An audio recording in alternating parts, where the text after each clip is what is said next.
How do we know that the New Testament has been corrupted over time? Today we'll show you a simple example. The first book of the New Testament is generally referred to as the Gospel of Matthew. This, however, has not always been the case.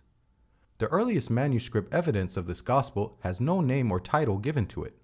In fact, the original title of this gospel didn't refer to itself as a gospel at all.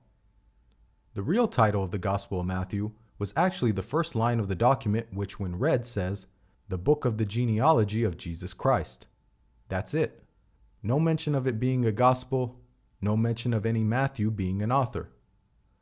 100 years later, in the 4th century CE, a later anonymous editor added a title to an already published manuscript of the New Testament. They went to each of the first 4 books of the New Testament and added a title to the start of each book.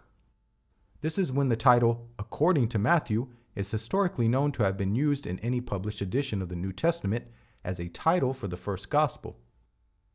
Here we see the identification of the author in a published edition for the first time. This identification comes roughly 300 years after Christians believe this document was first written. 100 years later, in the 5th century, we see the title being changed again. This time the title reads as The Gospel According to Matthew. 400 years later in the 9th century, we see the final change as we know it today. The title for the first book of the New Testament now reads, The Holy Gospel According to Matthew. As we have just seen, in a span of 700 years, the title for the first book of the New Testament has evolved significantly over time.